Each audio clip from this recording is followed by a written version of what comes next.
Dobar dan, dobrodošli u novu epizodu podcasta Zalet inovacija koju realizujemo uz pokroviteljstvo Ministarstva nauke, tehnološkog razvoja i inovacija.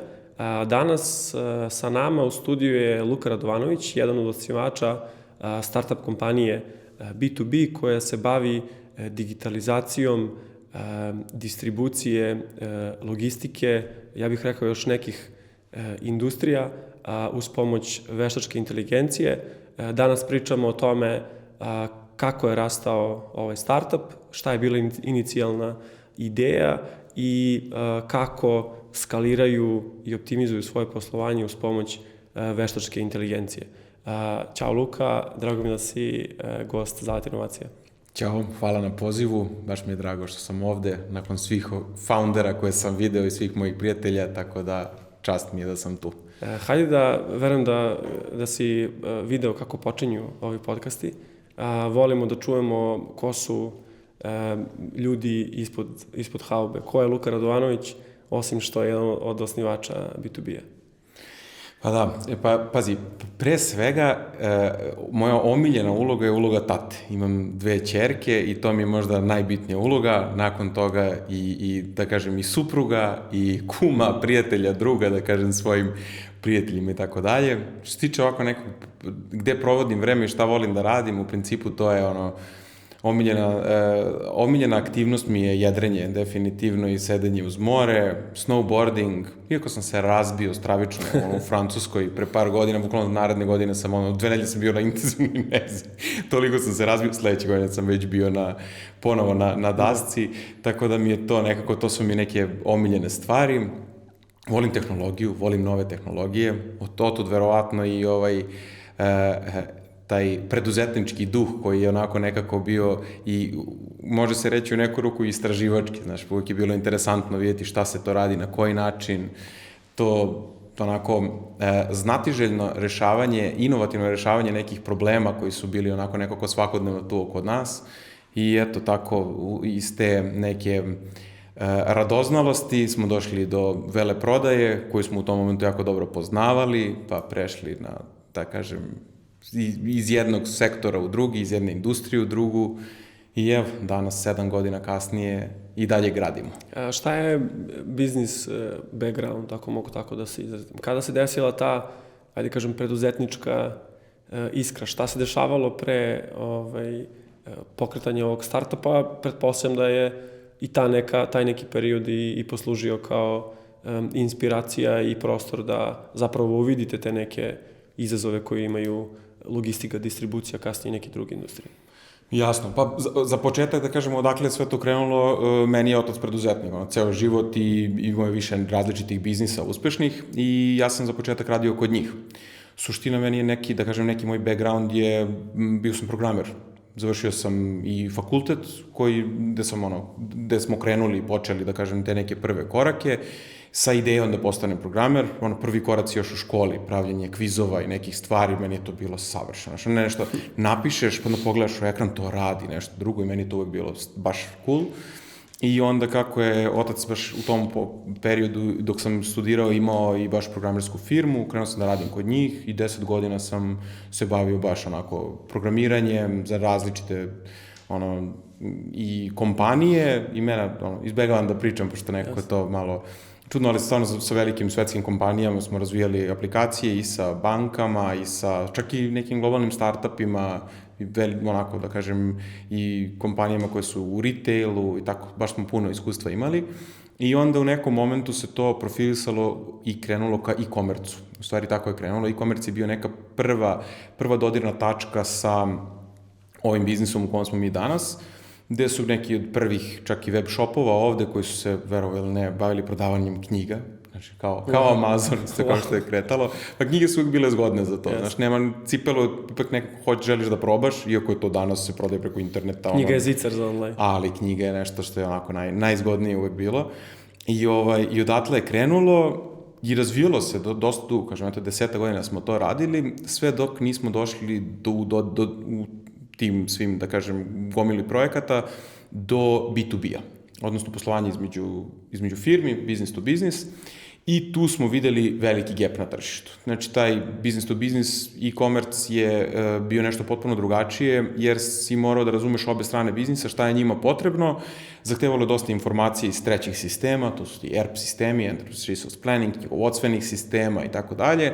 I onda kako smo za prve klijente napravili sjajan uspeh i povećali im profitabilnost time što smo to napravili, onda u tom momentu seli smo i rekli, hajde napravimo proizvod od ovoga. Jer outsourcing kao takav, kao neka osnova svega toga, jednostavno, bar meni, ali mislim da na taj način većina ljudi gleda, jednostavno nije dovoljno skalabilan. On ima neke svoje, da kažem, neke svoje limite, raste linearno, ne može da poraste eksponencijalno i onda su to sve bili neke stvari koje su onako smetale. I onda smo rekli, hajde napravimo aplikaciju koju će moći da koristi ceo svet, a da mi samo nju razvijamo i da prodajemo jedno te isto i na taj način da to skalira. I delovalo je jako lako. Ima jedna dobra krilatica, kaže, we didn't do this because it was easy. We did this because we thought it will be easy. I to je ono što je bilo, kada se stavim to u kancelariji da nam stoji. Naravno, sve to onako put, jedan, da kažem, jest jako, onako, stvarno, ima tu dosta nagrada u svemu tome, koje se prolaze, mnogo i pobeda i padova i tako dalje, ali na kraju dana mislim da veće škole od startupa nema. Znači mislim da ne može da se, nema fakulteta, nema iskustva koje može na taj način toliko široko iskustvo nekome da da. I to mogu da kažem sa sigurnošću nakon 7 godina rada na ovom startupu. Kako su izgledali prvi koraci? Je li ekipa koja je prvi put outsourcovala tako neko rešenje, ostala na okupu i pokrenula to, ili je put bio drugačiji? Pa, nas trojica smo u ovom startupu. Denis Radovanović, koji mi je inače i otac, kod kog sam radio pre toga, on je jedan od osnivača i drugi osnivač je Dejan Jeremić, sa kojim sam takođe imao jedan startup pre ovoga i tako smo se u stvari i upoznali. Mislim, to je više bio, projekat neki nego što je startup i koji je to trajalo 2 godine, ali se industrija ta promenila i onda je to nekako sa tim se ugasilo. Što se tiče ostatka tima, ja mogu da kažem nekako i evo ponosno da većina ljudi koji su tu sa nama bili od prve godine, druge i treće, da su i dalje tu. I da je tim samo rastao tako i da se trudimo da svi ti ljudi stvarno koji su tu sa nama od početka nekako rastu sa nama. Da njihove pozicije rastu, njihov senioritet da raste i to je ono što je meni onako jedna jako bitna stvar. Jer u stvari taj tim, taj core tim koji sve to nekako nosi, koji daje 200% od sebe i bukvalno živi ono što mi živimo i veruje u viziju koju mi imamo, to je ono što je u stvari neka, po meni, jedna od najvećih vrednosti i bez njih sve ovo nekako ne bi bilo uopšte moguće. Kakav je bio put do MVP-a, posle i do neke validacije, pretpostavljam i akvizicije nekih prvih zvaničnih korisnika tog proizvoda vašeg startupa? To je krenulo rano, da kažem, mi smo ipak imali dosta iskustva, znači nismo onako došli, sad ćemo da gradimo nešto, ne znamo ni šta je to. Suštinski nama taj inženjerski deo posla nije bio problematičan. Mi smo to radili, faktički smo prve verzije aplikacije izbacili Dejan i ja. Znači nema šta, bukvalno dan noć radili i izbacili te neke prve verzije koje su se do pre, ja mislim, 4 godine koristile i neki klijenti su radili na tome, dosta dugo, to je sve funkcionisalo, ali upravo ta skalabilnost, za nju je potrebno da ti proizvodi imaju svoj nekako, da kažem, da se planski formiraju i kako se proizvod jednostavno razvijao, pošto ga je tržište, mi smo se trudili da tržište razvija nama proizvod, da ne budemo mi mi smo zamislili to i sad ćete svi to da koristite. Zapravo prva verzija proizvoda jeste bila prilično skromna i jako brzo smo krenuli u komercijalizaciju, znači prvi klijenti su bili klijenti koji su plaćali i oni su odmah dobili vrednost od tih aplikacija koje smo mi pravili. Naravno, one su vremenom rasle, ali upravo je u tome i ta vrednost SaaS biznisa, to software as a service modela, gde svi ti klijenti plaćanjem tih mesečnih licenci zapravo dobiju nove verzije, nekako nasleđuju ih kako ih mi izbacujemo, tako da i klijenti koji su sa nama bili pre tih 5-6 godina su sad teče na najnovijim verzijama, imaju dostupno gomilu AI alata koji su bukvalno, da kažem, konkurenti nekim svetskim alatima koje mogu danas da koriste. Tako da put jeste bio zabavan, put nas je više puta, da kažem, nekako i sklanjao sa te osnovne vizije, zato što su nas klijenti dosta vukali levo i desno. Kako je dolazio sve veći broj klijenata, oni su nas vukli, a mogli bi se da dodate i ovo. I mi smo u početku bili, da, želimo to, novi feature, nova aplikacija, druga aplikacija, treća aplikacija, ajmo ovo. Mi postajemo platforma umeđu vremenu sa 5 ili 6 različitih proizvoda koji sve to rade onako jednu automatizaciju procesa, od početka do kraja, od kada proizvod uđe u taj sistem, tačnije stigne ovde, što bi rekli, na neko lokalno tržište i distribuira se, dok se ne dostavi tom drugom poslovnom subjektu, mi smo radili kompletno tu automatizaciju. I onda smo tamo postigli zrelost proizvoda pre jedno 5 godina. Kad kažem zrelost, to je radilo i ranije, nego zrelost proizvoda da može da se replicira i na drugim nekim tržištima. I krenuli da otvaramo ta neka druga tržišta, dolazi AI. I sad, dolazi AI. Već negde smo pomenjali, AI je bio tu, ali jednostavno ta njegova cena ranije, dok nisu postali ovako pristupačni ovi veliki jezički modeli, jednostavno zbog toga nije bio korišćen, iako on imao upotrebnu vrednost i ranije, naravno. I onda su krenulo masovno firme da čak gase projekte koji nisu imali AI. I onda kada je krenula bukvalno industrija da ide u tom smeru, ako se ne varam, mislim da je BMW bio jedan od prvih. Jedan od prijatelja mojih koji je radio projekat za njih, bukvalno su javili samo svi projekti koji nemaju AI, koji nisu bazirani na veštačkoj inteligenciji, a traju tipa narednih, x godina i budžet im je toliki, se gase. I staje sve, hajde da vidimo šta je sledeće. Tu smo mi prepoznali da je vreme da i ovu jako tradicionalnu industriju u stvari prebacimo i da koristimo u stvari ono najbolje iz veštačke inteligencije. Ono što je bilo dobro, mi smo u skroz realnoj industriji. Znači, to su da kažem, veleprodaja je nešto što postoji tu 100 godina i jednostavno naučili smo je nekako do srži smo znali šta je tu potrebno i kroz preko 100 klijenata koji koriste naša rešenja smo znali tačno i šta je ono što fali i koji to deo veštačka inteligencija može da pokrije. Jer vidim da se danas dosta nekih rešenja, ljudi danas koriste za sve AI. Znači, on jednostavno za neke stvari još uvek nije dobar. Za neke stvari i uopšte ne mora da se koristi, ukoliko imamo neke poslovne transakcije i tako dalje. On je tu da ih inicira, ali da kažem, sama obrada ne mora da ide kroz AI.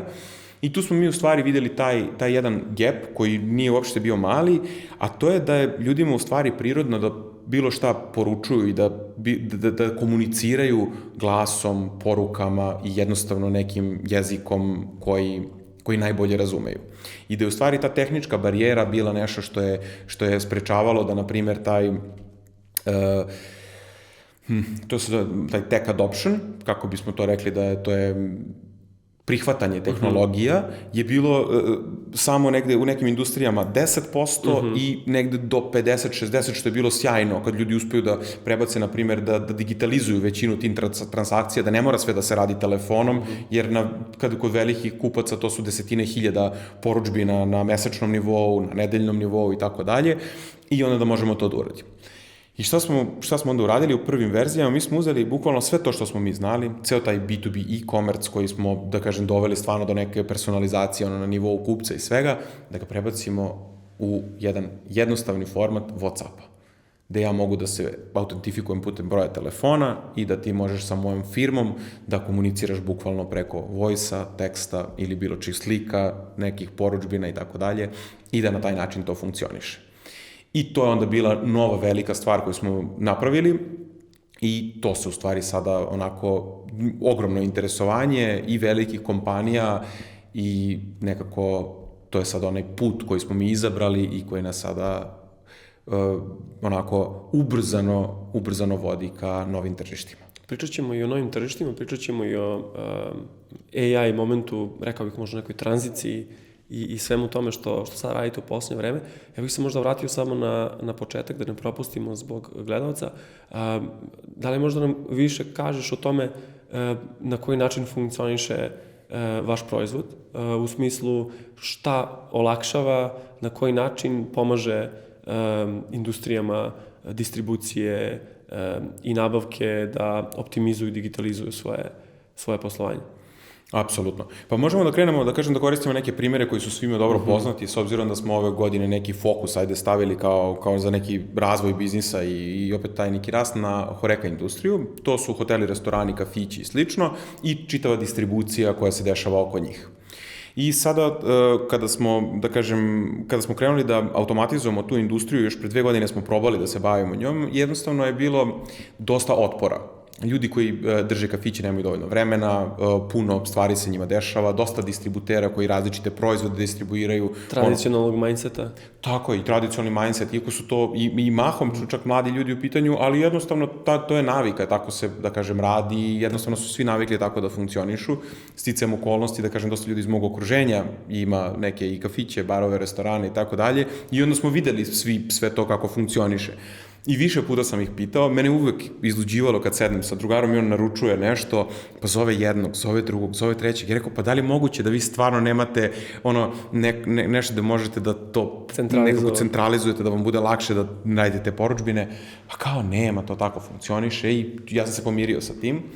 Onda smo s jednim velikim brendom, baš velikim imenom, baš ovde negde u Adria regiji je bilo, uradili test i implementirali taj naš B2B koji je bio stvarno, ta lakoća korišćenja njegove je bila maksimum koje se moglo izvući iz jedne web aplikacije i dan danas je, i dalje se koristi dosta.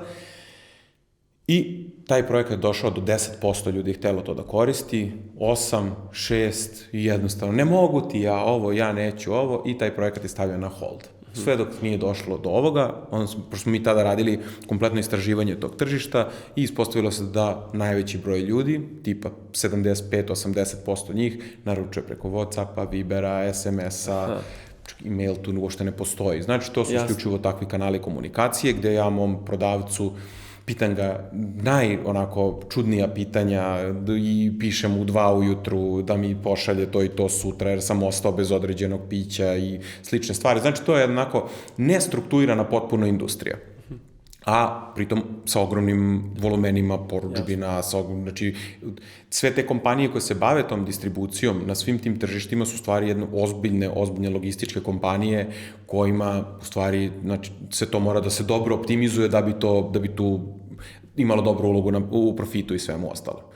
I onda smo mi napravili, kažem, čitav taj niz aplikacija, uključujući i te AI agente koji se po svim tim mrežama dopisuju sa ljudima i sve te porudžbine koje oni prave kao jedan levak stavljaju u njihov ERP sistem koji se dalje prosleđuju logistiku i ceo taj proces mi nekako nadgledamo, obaveštavamo ljude kroz to šta se dešava s njihovom porudžbinom, da li je dostavljena, da li je prihvaćena, da li je izmenjena i tako dalje, jer mi razumemo šta se dešava u ERP-u, znamo s druge strane gde su oni.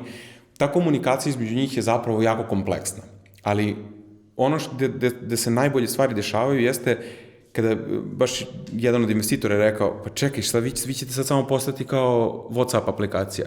Ja rekao, upravo je to bila ideja. Znači, da lakoća korišćenja bude takva da kaže, pa vidi, ovo može svako da napravi. A iza toga se nalazi jedan big data procesor sa stotinama hiljada i milionima redova podataka koji to u stvari obrađuju, koji znaju da si ti Miloš i šta naručuješ od mene inače i koja je tvoja cena i da li nešto duguješ i da li si prešao preko kredit limita i tako dalje, da ne idem sada u tehničke detalje i pravi sve to da taj čitava naša komunikacija bude jako laka. Ono što je takođe bilo važno, taj prvi, da kažem, deo je prilično pasivan. U suštini, kafić piše na taj broj telefona distributeru, distributer obrađuje tu porudžbinu, sprema i šalje.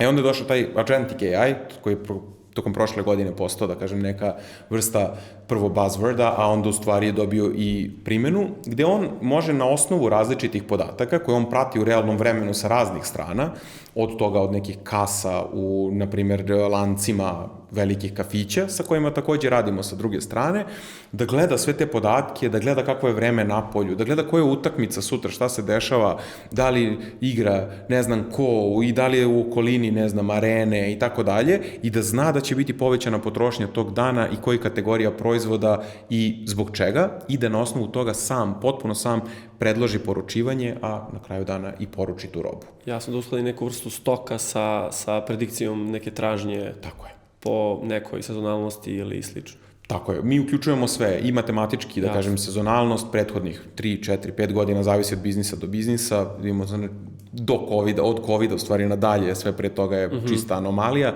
ali od COVID-a nadalje tu gledamo da napravimo te neke, da izvučemo te neke zaključke koje rade naši modeli i onda na osnovu njih da poručujemo robu. I oni bukvalno automatski, na osnovu svih tih konteksta koje imaju, poručuju direktno od distributera. A s druge strane nam je distributer klijent. I onda bukvalno gledamo da automatizujemo čitav taj supply chain tako što funkcioniše, skida sav taj manuelni rad i ono u što mi duboko verujemo jeste da samo poručivanje proizvoda u ovoj industriji ne treba da bude na nivou osjećaja samo, nego na nivou podataka. Jasnih metrika. Tako je. A prodavci u stvari, što kažu oni, prodavci retko kad to govore, ali kao da li će biti mesta. Prodaja je, da kažem, stvar između ljudi i uvek će to postojati. Ali da li je prodaja to da ja kažem, treba mi ovo. Šta je tu prodaja? Da li imaš ovo na stanju? Treba mi ovo sutra. To ne mora da bude deo prodaje. Ja bih radije da pijem sa tobom kafu i da pričamo o košarci, nego da moramo da sad, popričat ćemo naravno o nekim biznis stvarima i dogovorit ćemo ih, ali nadalje verujem da bi to trebalo da radi, da kažem, neki matematički model koji to bolje razume nego mi. Da, zvuči dosta jednostavno, zapravo kompleksno ispod haube, kao što si rekao malo čas.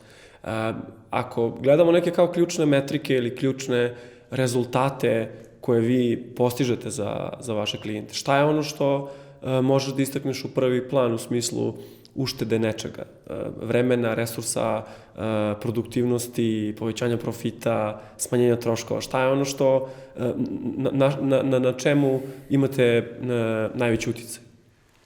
Pa ja najviše volim da kažem na profitabilnost sa obe strane. Zato što mi danas živimo u svetu gde definitivno imamo manjak i radne snage i na sve strane fale kvalitetni ljudi i na sve strane fale, da kažem, ti neki profili koji će unaprediti određeni biznis, koji će skalirati taj biznis i tako dalje. S obzirom da dolazim iz industrije kojom se, da kažem, zadnjih, sad već 15 godina se bavim isključivo automatizacijom raznih procesa, gde god vidim nešto što može da se automatizuje, trudim se da to uradim. Jer najbolji komercijalisti s kojima smo mi radili, a stotine komercijalista, da kažem, koriste ovde u regiji, u 7 zemalja koriste naše aplikacije, su tražili od nas da im određene procese, da sklonimo sa njih. Jer ne vide vrednost u tome da imaju 100 telefonskih poziva tokom dana u kojima bukvalno ništa nisu, da kažem, kako bih rekao, nisu doneli ni vrednost klijentu, ni vrednost firmi, nego su odkrenuli 6 telefona i prođe 8 sati, a ja svoje KPI-eve nisam uspeo da završim jer me zvalo 7 ljudi da me pita kada će da stigne njihova porudžbina. Znači, mi smo u stvari uzeli na sebe da rešimo taj deo manuelnih procesa, samo da ih na što bolji način u stvari automatizujemo i da oni postanu autonomni na neki način. Jasno. Ako pričamo o industrijama koje su vama interesantne, pored horeke i distribucije, koje su to industrije gde još poslujete, s druge strane, koje su to industrije u kojima možda vidite neki potencijal koji ćete tek iskoristiti?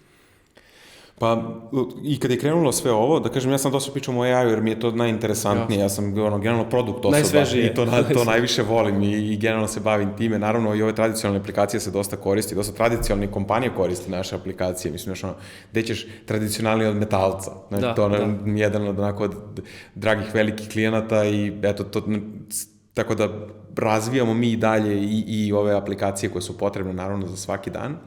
Svakako, kada smo krenuli u ovo i kada smo odabrali Horeku kao nešto gde možemo najviše da doprinesemo i najveću vrednost da damo, mi smo u ovih naših 100 klijenata imamo klijente iz 10 različitih industrija.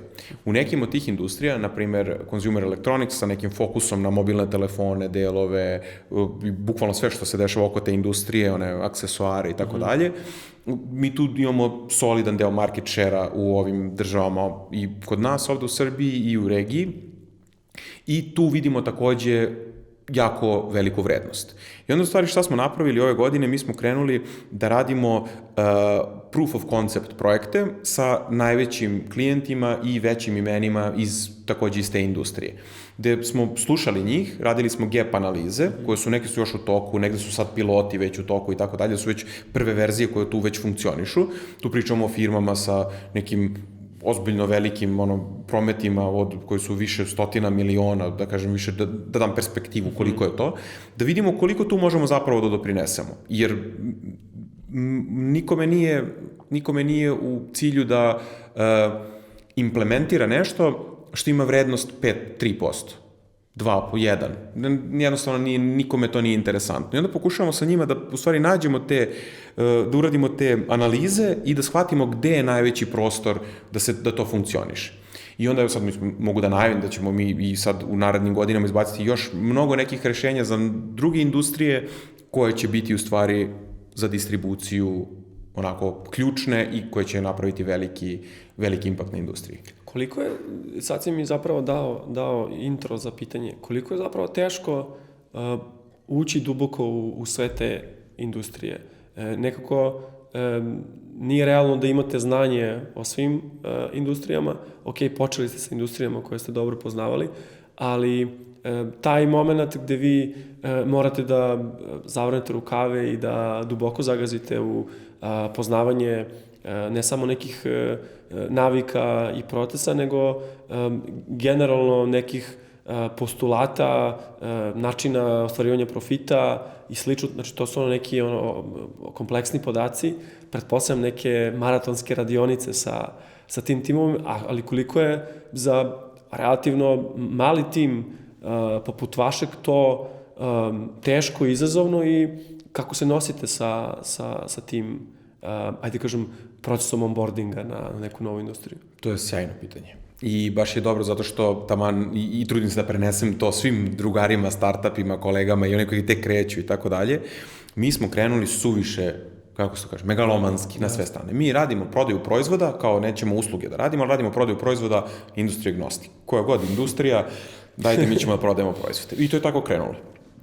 I sad dok je tim mali, mi smo prihvatali poslova koliko možemo zapravo da uradimo i onda smo se, naravno, posebno u onim prvim godinama svi bavili svim industrijama. Tu je Denis sa svojih, 50 godina i 40 godina, da ga ne vređam se naljuti još, sa mnogo godina iskustva iza sebe koji nam je tu davao taj industry know-how, ali kako smo mi skalirali, sve više i više i više, onda jednostavno shvatite da je u svakom od sektora te firme u kojoj nas ima danas 20, sutra ne znam 50, da na svaki sektor utiče u stvari taj industrijska ekspertiza. Jer nije dovoljno da znamo nas dvojica određenu industriju da bismo mogli da implementiramo nekom klijentu, ne znam, mislim, jedan od naših najvećih klijenata imaju 500 ili 600 ili možda čak i 1000 dnevno prodaja. Mislim, da bi se taj proces ceo složio i da bi radio kako treba, to mora da se jako duboko ide i da se ta industrijska ekspertiza jako, da kažem, temeljno napravi. I onda kad smo mi shvatili u stvari da naše skaliranje, to je zapravo mi smo to shvatili tokom ove godine, pošto nam je u toku nova runda investicije i onda smo pričali sa mnogo venture capital fondova. I onda oni su nas pitali, u stvari tako, između ostalog je to bio aha moment. Te su oni rekli, čekaj bre ljudi, kako vi radite vas 20, imate 10 industrija različitih, i mi ponosno, pa da, kao, mi imamo 10 industrija. Mi smo ti. I oni gledaju kao, pa mi nije jasno kako vi rastete tako. I onda kad smo mi u stvari uradili čitavu analizu, mi smo shvatili da u stvari nama bottleneck upravo to, što mi radimo 12 industrija. I onda to utiče na sales, koji mora da bi mogao nekome da reši problem, jer suštinski mi rešavamo probleme u lancu snabdevanja i svemu. Mora to da poznaje.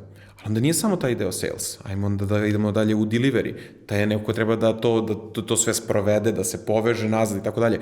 On mora da razume industriju da bi znao šta tom klijentu treba i gde će mu doneti vrednost. Održavanje, customer success koji ide nakon toga, da kažem, klijenti, s nama su oni godinama, da kažem 5 godina nam je neko vreme koliko klijenti ostaju kod nas, mislim 5+, on mora da zna tu industriju. I onda kada se to skalira, sve više i više ljudi, i kako će ljudi da znaju po 10 industrija. Zbog toga smo u stvari mi krenuli i zato preporučujem svima da nađu neku svoju nišu, posebno za male timove koji tek kreću i da u njoj postanu eksperti. Ono što smo mi, evo, za ovih 12 meseci uradili u Horeca industriji i ono što smo naučili i što smo doneli u proizvod, u prodaju, u kompletnu našu strukturu je nešto što je toliko vredno da ja ne mogu opisati. za, evo, u posljednjih 12 meseci od kad smo to uradili, da kažem, tu čitavu promenu, tačnije, taman je ovo neki recap decembar je i onda taman možemo da uradimo i to. Mi smo na 4 kontinenta razgovarali sa ljudima koji se bave horeka industrijom. Pričali o njihovim problemima, o njihovim izazovima, sa raznim principalima i najvećim kompanijama koje se bave pićem, higijenom i tako dalje, smo seli i razgovarali o njihovim problemima i naučili od početka, od same proizvodnje do dostave i do konzumenta, u stvari o čemu se tu radi. I na taj način, kad smo duboko razumeli industriju, smo napravili sada rešenja koja su nešto što je potpuni fit i radi ta neka automatizacija 100%. A šta je strategija za ostale industrije? Sigurno da ne želite da se odreknete tih 10 industrija, ok, i da svedete i na 5, da prepolovite neki KPI vaše kompanije. Šta u tom trenutku vi radite ili šta ćete uraditi? Kakva je tu strategija, kako se prilagođavate i tom feedbacku investitora koji je sigurno dobar s druge strane i uvideli ste šta vam je možda neki interni gap. Jel to znači da će neki interni timovi biti fokusirani na neke industrije, da li će neki ljudi u okviru tima biti zaduženi da budu eksperti u industriji, da imaju to neko domensko znanje? Mislim da je nekako posebno interesantna tema za neke startupe poput vaših koji možda i nemaju luksuza da idu samo u jednu nišu, a s druge strane trebaju biti pametni na koji način frontalno raditi u 2 ili 3 industrije i sa nekim ciljem skaliranja. Ili to nije moguće? Evo, ja sa mojim iskustvom, skaliranje biznisa, ajde možda da krenemo, da kažem, sa neke druge strane. Više puta su me u poslednje vreme pitali i prijatelji, da kažem, i u stvari više kolegi iz drugih startupa, mislim, i prijatelji su, kako ste znali koje industrije kao... Pa mi ne bismo znali da treba da krenemo od horeke, da sam danas krenuo od nule, da nismo imali niko iskustvo u veleprodaji distribuciji, ne bismo znali koja industrija je trebala. Zato je i frontalni pristup bio taj, ok, ajde, da probamo u svim industrijama i da vidimo gde je to u stvari, gde će se to uhvatiti. Zapravo, ideja da bi bila velika i kad pričamo o skaliranju ideje, mislim da je bitnija ta egzekucija na globalnom nivou, prvo, ajde da kažem, sa naše strane će to biti Evropa, pa onda global, pošto idemo tržište po tržište, nego to da mi širimo sada u milion industrija na nekom manjem tržištu. Meni je to u stvari bila logika. Ne meni, nego osnivačima.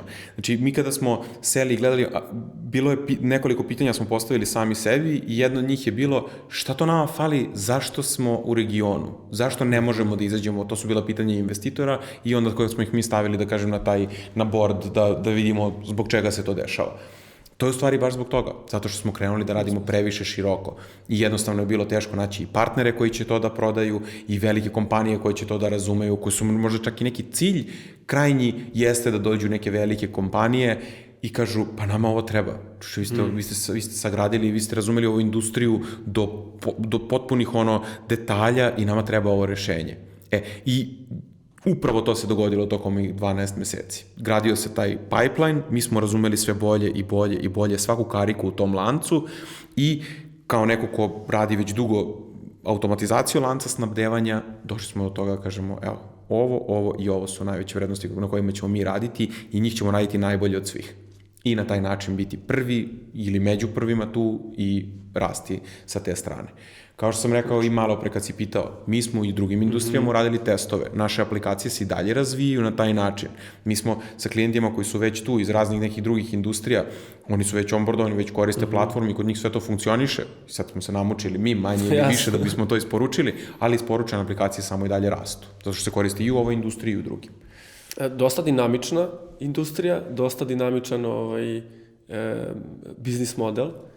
Rekao bih, za mene lično, dosta interesantan. Mislim da sam i prvi sagovornik na ovu temu. Nisam ekspert, možda pitam i neke stvari koje se podrazumevaju, ali mi je važno da razumem i ljudi koji gledaju. Čujem dosta izazova, interesantno je kako ste ih prevazišli, ovaj primjer koji si izgovorio u poslednjih 12 meseci, šta ste odlučili gde vam je zapravo all in i gde vam je mesto. Koji su još izazovi koje ste, rekao bih da ste dosta iskusni u startup svetu, dosta ste naučili, bilo vam je dobra škola, kao što si rekao. Šta su još ti neki izazovi koje ste uvideli, koje ste spoznali kroz neki feedback nekih komisija na pitching sesijama i slično, koji su vam možda u prethodnih godina usporavali neki rast ili zapravo profilisanje tog nekog optimalnog biznis modela?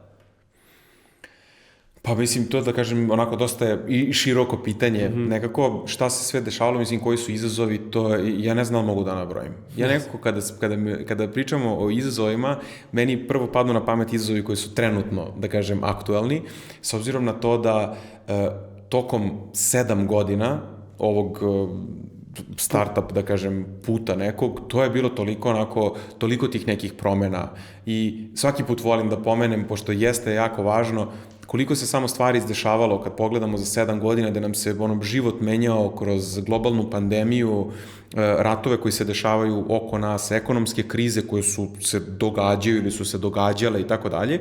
I onda sve to nekako pomera i taj biznis u različitim smerovima. Mi gledamo u tamo tačku koja je negde u daljini, koja je ta neka vizija i ono šta mi želimo da postignemo, ali na kraju dana što je ona čistija, uvek je bilo to i kada skrenemo negde malo levo ili desno, da možemo da se vratimo i kažemo gde je cilj i da možemo stalno da kalibrišemo, kako mi to zovemo, ovaj brod veliki i sa sve više i više klijenata ili voz, kako god, samo da kažem to postaje sve teže i teže. Meni lično, mislim, to je možda malo i mazohizam, ali to je jednostavno taj ta startup dinamika je nešto mene i motiviše, da kažem, sa druge strane. To je jednostavno, da kažem, ljudi ili jesu za to ili nisu. I ja smatram da guranje ljudi u preduzetništvo bez toga da oni znaju šta se sve krije iza toga i da nije sve čak ni blizu onoga što gledamo na filmu i samo onog, da kažem, onih lepih momenata, mislim da ljudi treba da znaju u što ulaze i onda da se tek onda upute u ovakav put. Uz to ima ona čuvena zabluda da su to, da kažem, da mogu da biramo svoje radno vreme, da radimo odavde i odande, to je isto jako teško, zato što kada kao osnivač startupa širina i broj obaveza, širina tog nekog znanja koje mora da bude, ja kako dobijem neki legal ugovor i neke stvari koje su meni na 20, 30, 50 strana, posebno sad kad smo krenuli da radimo i sa velikim kompanijama, internacionalnim kompanijama, to postaje sve onako veći izazov. I sad nekim čitanje toga noćima, pripreme za različite pitching sesije, to si pomenuo, pa onda zato vraćam se na to. Prvi razgovor je sa investitorima. Ja kad se setim naših prvih razgovora sa investitorima, bukvalno bude me sramota. Nisam znao, ja mislim ima jedan investitor ovde regionalni, ja mislim da su nas stavili na crnu listu. Jer mi smo došli i seli i oni su bili dobar dan. Mi smo bili dobar dan. Kao oni, pa ajde, kao pokažite nam šta radite. Pa kao mi smo mislili da ćete vidjeti nam, bukvalno nismo znali šta da pričamo sa njima, eto do te mere. Posledno što je bilo to 2019, ako se ne znam, kad smo mi krenuli prvi ili 20, kad smo krenuli pričamo kad smo shvatili da će nam trebati novca da bi mogli ovo da gradimo. I onda to jednostavno, ta kriva znanja koja se gradi direktno iskustvom i lupanjem glavom u zid i greškama koje se skupo plaćaju, jednostavno je nešto što onako, da kažem, 9 od 10 kompanija u stvari statistički ne uspe da preživi. Eto, to je ono što je, znači jednostavno sve te promene, prilagođavanje tim promenama, to je sve jedan onako, svaka ta faza nosi neke svoje izazove. Možda je u stvari to najbolji odgovor na tvoje pitanje. Gde krećemo od neke pre-seed faze i ideje, gde je sve lepo i strava, i onda kako krenu prvi klijenti, pa onda investitori, pa nova tržišta, pa nerazumevanje, pa nove industrije, kao što si rekao. Sve to onako, ne znam šta bih izdvojio i stavio, kao šta bih podvukao kao neku najvažniju stvar. Pomenuo si investitore, pričat ćemo o tome, to je sigurno interesantna tema za svaki startup, ali ako pričamo o nekim boljkama, u dosadašnjim razgovorima sa raznim osnivačima, uglavnom je prodaja, ajde kažem, izražena kao nešto što je polje na kome uvek može bolje i da su to neki od izazova koji su važni za neko rešavanje. Kako izgleda kod vas sales? Jel imate pomoć nekih provajdera, nekih partnera i kako zapravo dolazite do novih klijenata? I to je zanimljiv put, taj prodajni, s obzirom da smo svi negde više programeri, inženjeri, kreativci i onda je to bilo nekako dosta onako teško raditi prodaju. I zapravo u prvim godinama mi nismo ni znali da radimo prodaju. Ja nisam što znao da radim prodaju. Mi dođemo kod klijenta koji se bavi veleprodajom, mi pokažemo aplikacije, kažemo mi ćemo rešiti ovaj problem i ovaj problem. Jel vam to treba? I oni su, 90% njih je bilo da, nama to treba, super nam, vi ćete nam rešiti problem. I to je, da kažem, bila u stvari prva stavka. I onda kako nekako to raslo, više raslo tome kako si ti preporučio sledeći preporučio trećem i mi smo jednostavno tako u najvećoj meri organski rasli. I zbog toga se u stvari i desilo to da smo mi nakon nekoliko godina došli dotle što rastemo samo tu, ok, kao imamo jezičke barijere da rastemo, ne znam, sad u Nemačkoj ili pored u Mađarskoj i tako dalje, ali na kraju dana to ne sme da bude glavna barijera. I u stvari krenulo je od toga. Onda kako su godine prolazile, onda smo imali naravno i ljude koji se bave prodajom, onda smo krenuli da učimo u stvari o prodaji, kako, u stvari, na koji način se to radi. Pa onda smo učili o industrijama i gledali u stvari gde mi želimo da se pozicioniramo. Da li ćemo da radimo od tog, gde su nas ugurali investitori, kao da radite taj founder-led sales, founder prodaje i tu je kao, to je najbolje, jer ja živim taj proizvod, živim sve te probleme. Jeste. Mi smo gradili proizvod da bismo rešili nešto određeno i onda zbog toga se najbolje prodaje. Ali kad čovjek hoće da skalira, founder-led sales na kraju postane usko grlo, jer founder ne može da bude, ok, nas je trojica, ali ne bavimo se naravno svi prodajom. Jedan od nas se bavi prodajom, to sam u ovom slučaju to zapalo meni, jer mnogo pričam. Tako da jednostavno je bilo kao ko će da se bavi time. A ja opet ne mogu da budem na više mesta u isto vreme. I evo sad, primer dobar toga je bio da smo sad u Singapuru osvojili 3. mesto na najvećem tamo njihovom sajmu, mi imamo neki investitori u Singapuru, to isto nije loše, ali dobili smo sve što nam je trebalo, i PR i to, i ljudi su nas pitali možemo mi da distribuiramo vaš softver. Mi su shvatili da mi nismo spremni tek tako da damo partneru na drugom kraju sveta sa, ne znam, sad 6-7 sati vremenske razlike, da uvodimo support 24 sata, da se bavimo sad nekim različitim stvarima, jer sve to jedna stvar vuče drugu. I tu ću se nadovezati baš na to, na te partnerske mreže i to koliko sada danas kompanija, kako sa zrelošću proizvoda i sa zrelošću naše firme, procesa i svega, smo dobili i više, da kažem, tih distributera naših softvera, s obzirom da naši softveri rade tako što se hrane informacijama iz različitih sistema, primarno iz ERP-a, mi smo krenuli da radimo sa ERP-om partnerske ugovore, gde različiti ERP sistemi, mislim najpoznatiji globalno su, ne znam, SAP, Business Central, koji Microsoftovi i tako dalje, sad ima njih gomila, gde smo rekli, evo, mi ovo radimo, hoćete da vi prodajete ovo vašim klijentima. I naravno gomila njih je rekla da. I to je sad super, mi imamo veliku mrežu partnera ovde. Onda Microsoft nas je video u nekom momentu, prošli smo kroz nekoliko njihovih programa podrške i tako dalje, oni su pratili, dali nam neku gomilu kredita koje smo mi prošli kroz njih i stvari nakon par godina, 3-4 godine, mi postanemo veliki potrošač Microsofta. I Microsoft kaže, ali sad pošto vi nama trošite dosta ovoga i rastete tako brzo, hajde da trošite još više, tako što ćemo mi da prodajemo vaša rešenja našim klijentima i da oni troše još više Azure-a ili vaših softvera, a naše infrastrukture, i hajde da vas plasiramo dalje na druga tržišta.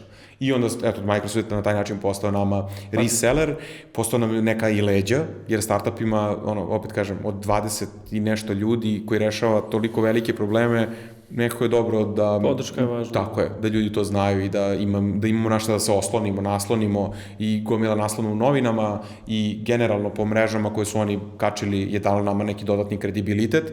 A opet i nama, znaš, kao nekome ko gradi tako neki veliki proizvod, jeste, stvarno znači da dobiš nekako tu neku vrstu podrške i kaže, oni grade nešto dobro. Jeste, i validacija i neka vetar u leđa. Jeste, to nam je onako dosta značilo. Onda je tu bio A1, to smo među prvim, da kažem, u onoj prvoj grupi startupa, postali smo isto tamo vendor, tako da i A1 će prodavati naše rešenja i globalno sad imamo dosta nekih reselling partnera, konsultantskih kuća koje to prodaju i tako dalje. Tako da, eto, to je otprilike tako išlo. Sjajno. Ako pričamo o tržištima na kojima poslujete, ako se ne varam nekih 10-ak. 7 danas. 7? To. šta su tržišta? Pretežno Adria regija, imali neke dalje Evrope? Šta su neki planovi za osvajanje nekih novih tržišta? Ako pričamo o tome kad ste spremni, da li ste spremni za početak u ovoj našoj vremenskoj zoni? Adria regija je bila, da kažem, taj neki početak. I jednostavno, da li je to linija manjeg otpora ili kao što sam rekao, kako smo rasli, tako po preporukama nekako je bilo logično da mi budemo tu. Tako da smo u celoj XU, radimo sa klijentima iz Rumunije, Bugarske, još dodatno imamo klijente u Španiji, Grčkoj, tako da u principu smo tu nekako u regiji, što se isto desilo, kažemo, potpuno slučajno, u Austriji i tako dalje. I ono što se u stvari, na koji način mi sada smo krenuli da rastemo na novim tržištima, što nam je jako važno, jeste kroz naše trenutne klijente sa kojima smo, na primjer, krenuli da radimo u Srbiji, pa su nas oni preporučili na grupnom nivou, to su, da kažem, neke velike kompanije, internacionalne koje, na primjer, posluju u Srbiji, posluju na još, 10-11 marketa širom Evrope i onda oni kažu, ok, ovo rešenje je kvalitetno i onda nas preporuče dalje. I onda mi jedno po jedno tržište radimo. Imamo tako nekoliko korporacija sa kojima smo krenuli i evo sad jedno po jedno tržište, da kažem, kvartalno otvaramo novo kroz njih. Samim tim, na većini tržišta, posebno na nekim, da kažem, jako konkurentnim tržištima, kao što je, Nemačka, Poljska i tako dalje, tu je izazov naći prvog klijenta.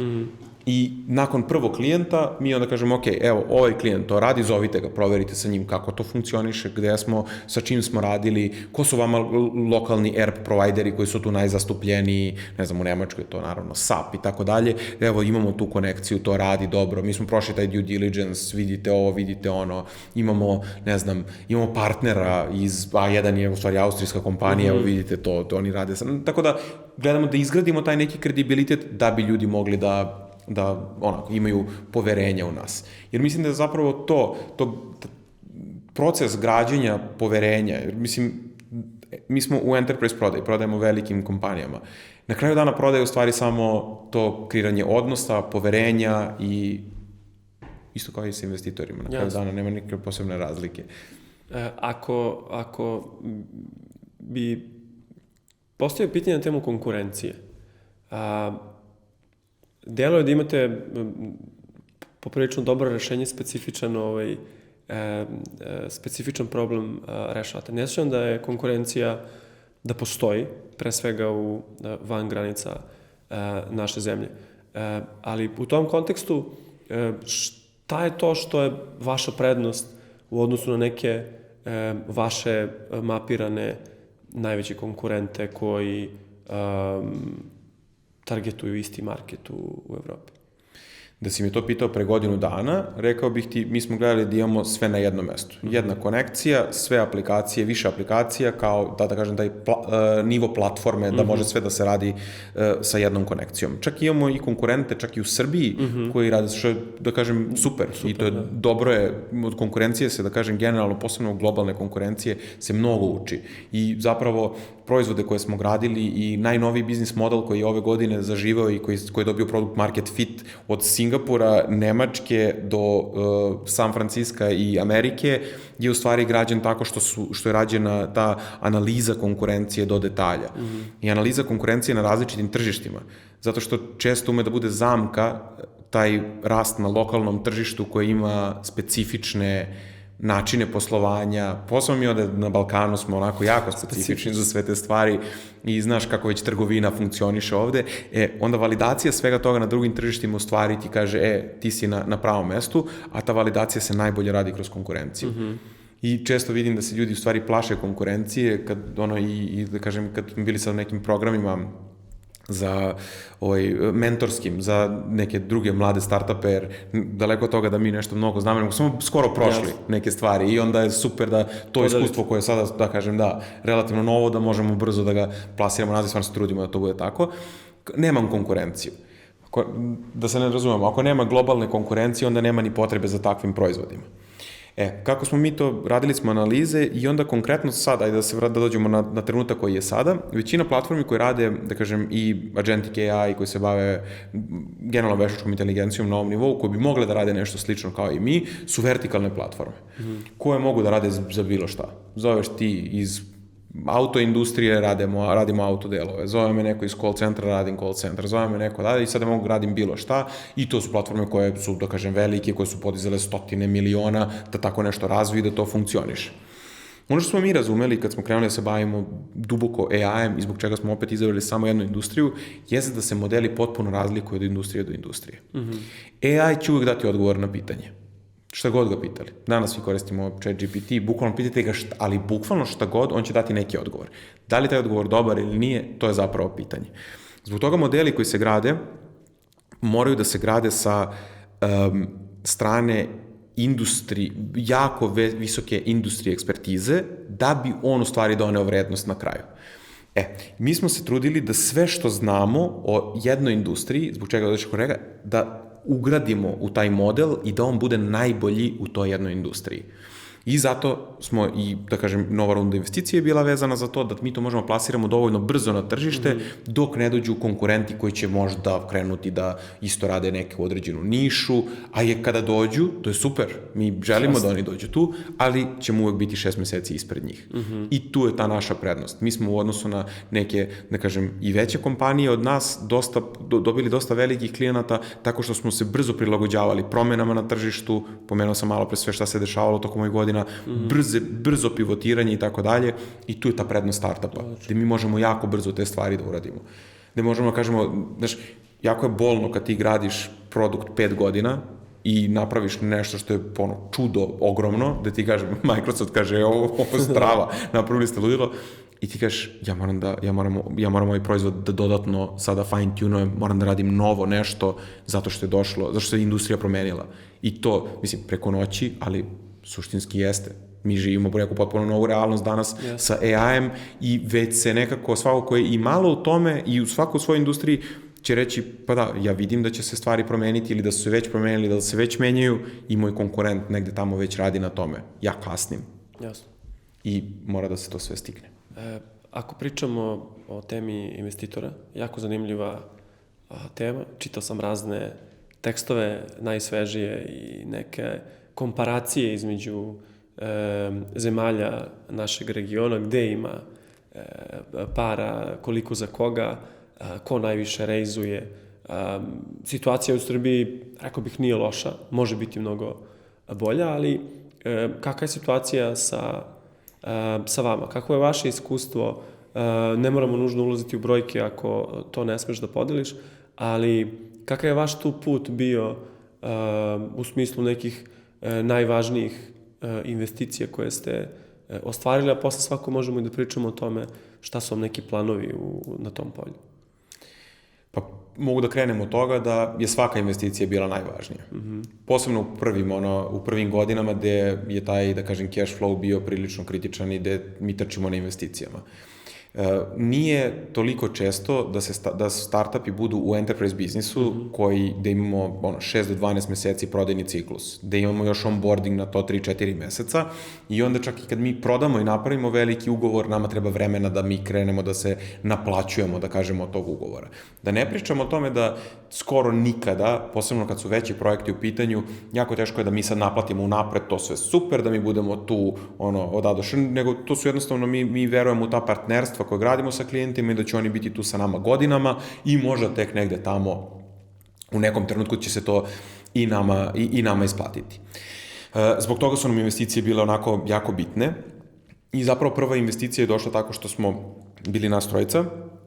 Krenuli smo dobijamo naglo klijente, 1, 2, 3, 5 i 10 i odjednom ne možemo da ishendamo sve. Jednostavno dan nema dovoljno sati, mi nemamo dovoljno ruku i aj tad ne postoji, verovo ili ne, ne znaš što je, znaš kako zameniš sad. Kucali ste kod? Kucali smo kod, svako slovo po slovo, eventualno neki autocomplete tad bio i stvarno to je jedan fizički posao koji je jako ozbiljan. Mislim i danas je malo sa šalim, ali rudarski posao onako jako ozbiljan. I onda sada dolaze nove kolege, levo desno i sad mi svi u toj operativi radimo i jedan shvatimo da mi za 3 meseca da ćemo biti u problemu i da moramo da izdržimo do sledeće runde.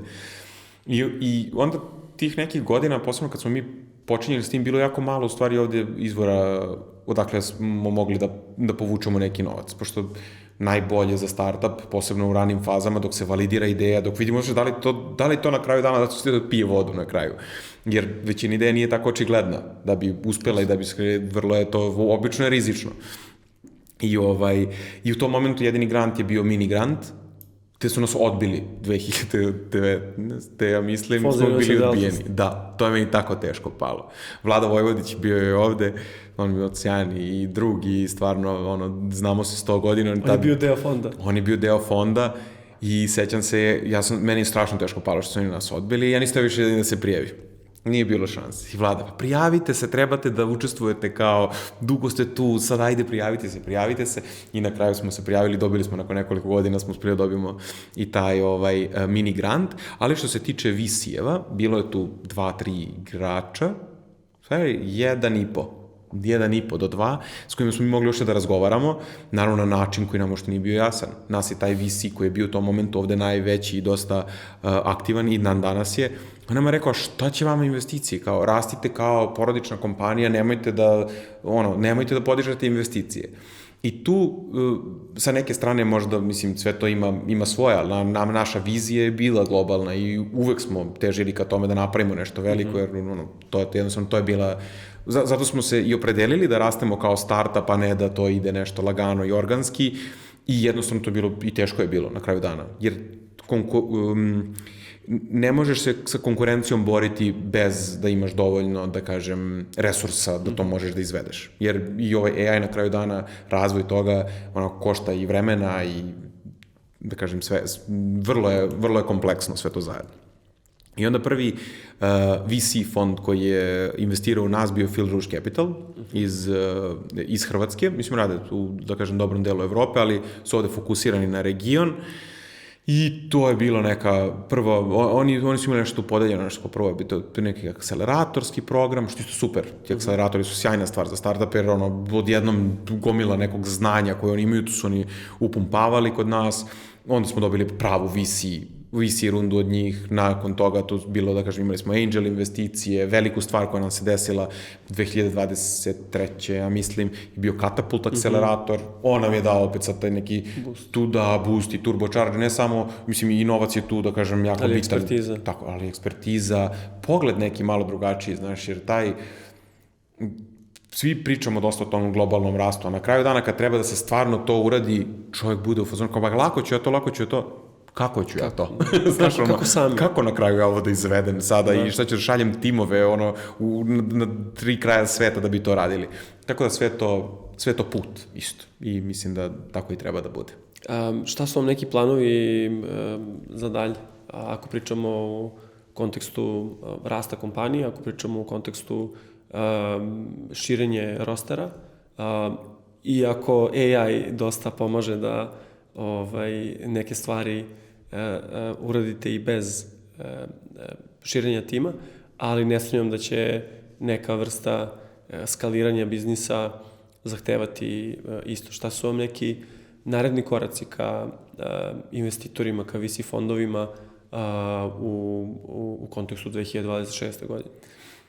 Nama je sada baš u toku runda sa kojom planiramo da se proširimo najviše po Evropi i nekako smo je tako, da kažem, i ograničili i čitav taj finansijski plan je vezan za to i to su upravo između ostalog i ljudi koji će učestvovati i koji će nam pomoći da rastemo.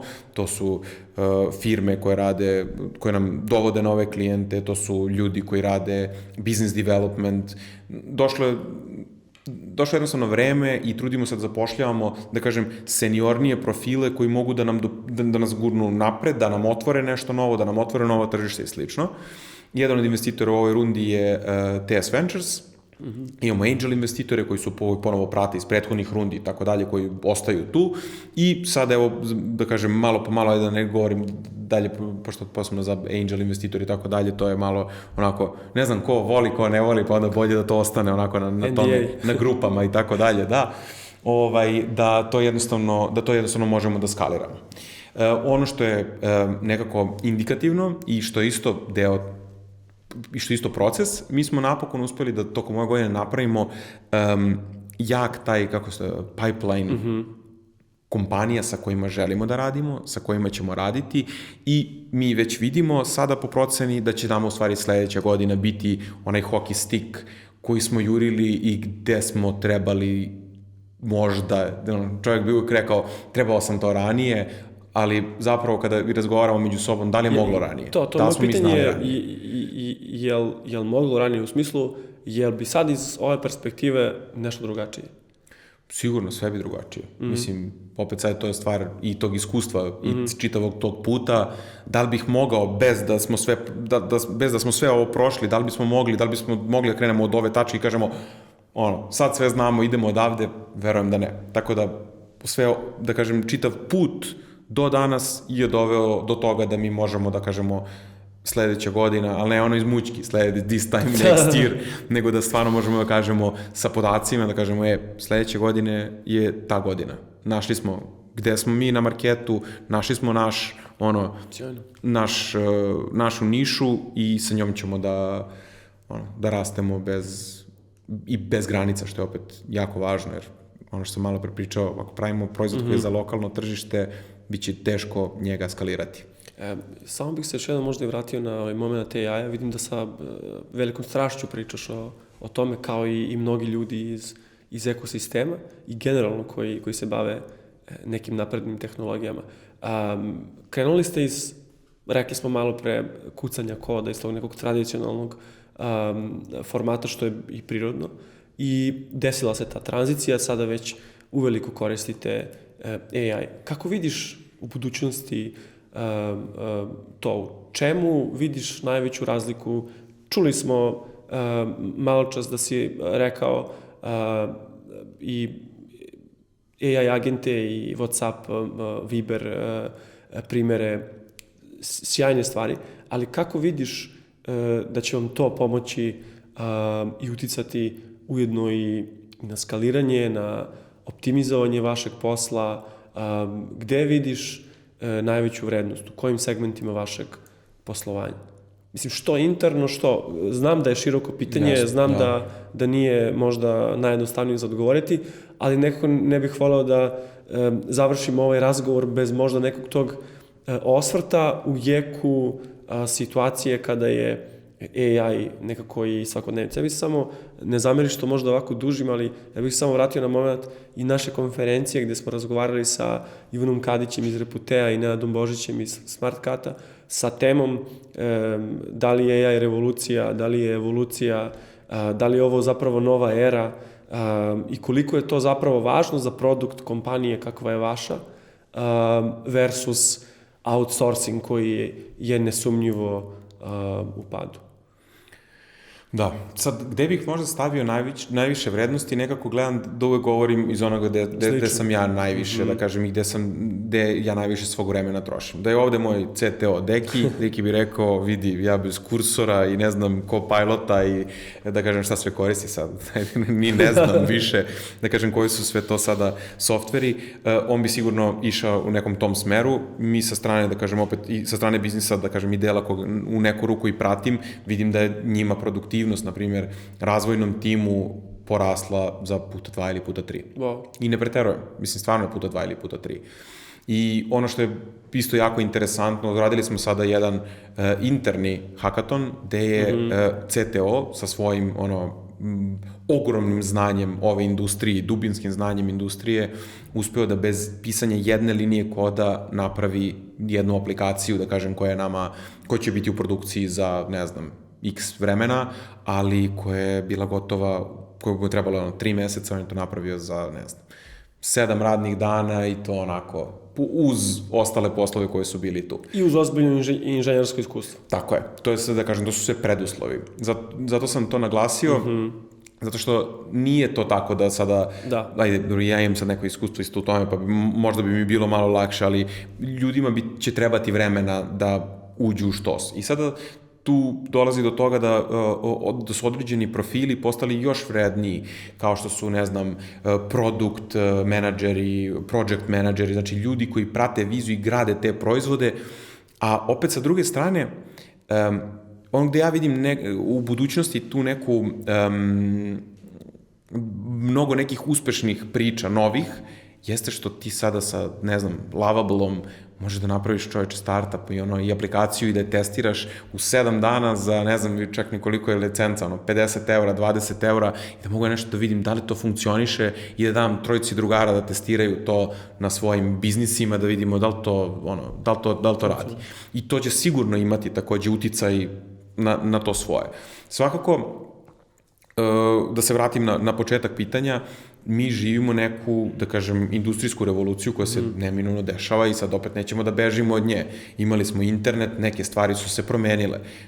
Opet pričam sad iz mog stanovišta, elektronska trgovina i trgovina pre interneta, to su potpuno, znači, jednostavno trgovina se promenila kao takva kada je došao internet i kada je to sve krenulo da se događa. Slične stvari i sada živimo i ljudi moraju da se prilagode tome, firme koje se nisu digitalizovale na vreme, imamo primjera beskonačno, su propale, najjače firme, najveće firme koje su bile, ne znam, Kodak kao jedan od prvih, Innovators Dilemma, ne znam, imamo Nokiju. Oni su imali 50 i nešto, ja mislim, prosto tržišta u momentu mobilnih telefona. Nema ih. Nisu pratili dovoljno gde ide tehnologija, šta se dešava i tako dalje.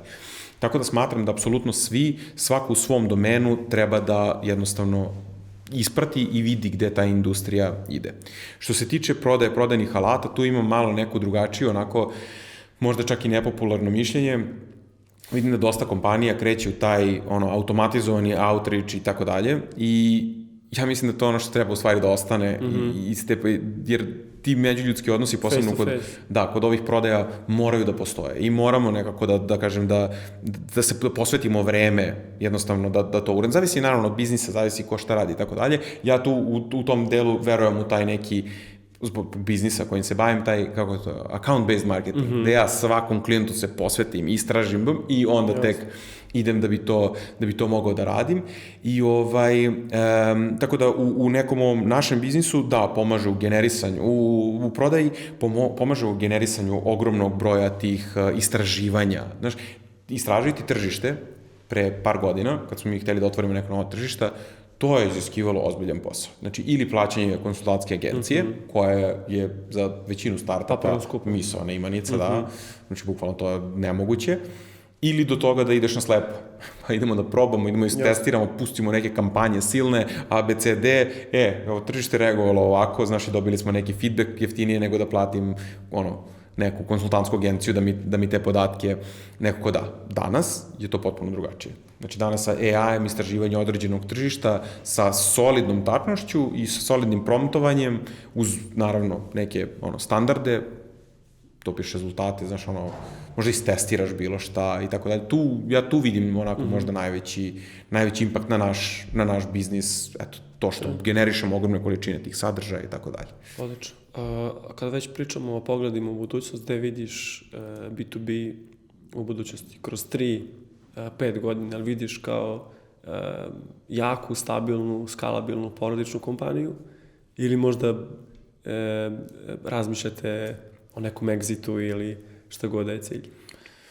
Za to je kasno, za porodičnu kompaniju, jako, to je jednostavno, već smo mi otišli putem, da kažem, i to podržani od strane i VC-eva i investitora kojima smo mi, da kažem, našu tu neku viziju predstavili i svakako nije ni naša vizija da budemo, da kažem, porodična kompanija, već da budemo pravi, da kažem, uspešna globalna priča. Gde vidim definitivno kao AI infrastrukturni nivo za supply chain i Horeka, pomenut ćemo ponovno to reći 100 puta, ali bar smo objasnili na početku, gde definitivno mislim da i verujem da kroz par godina ćemo imati potpuno autonoman supply chain, gde će jednostavno ponuda, potražnja i ta dostava, to ćemo čekati još godinama, ali ponuda, potražnja i sve to da će biti potpuno vođeno podacima.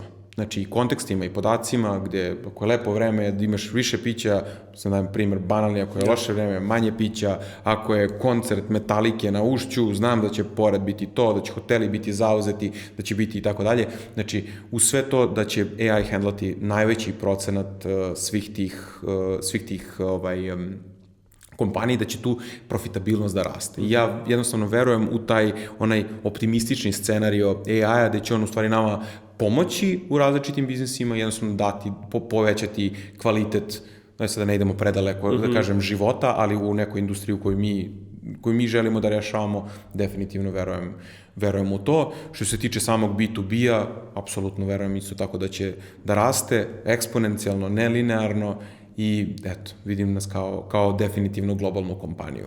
Što se tiče exita i toga, mi rastemo kao da ćemo samo da, kažem, da nastavimo, idemo od tržišta do tržišta. Sve što će se dešavati, da kažem, u međuvremenu je, da kažem, stvar opet tih tržišnih prilika, ali što se tiče nekog našeg stava, mi smo tu da ovo skaliramo dok ne budemo bili... Do krajnjih granica. Pa, tako je.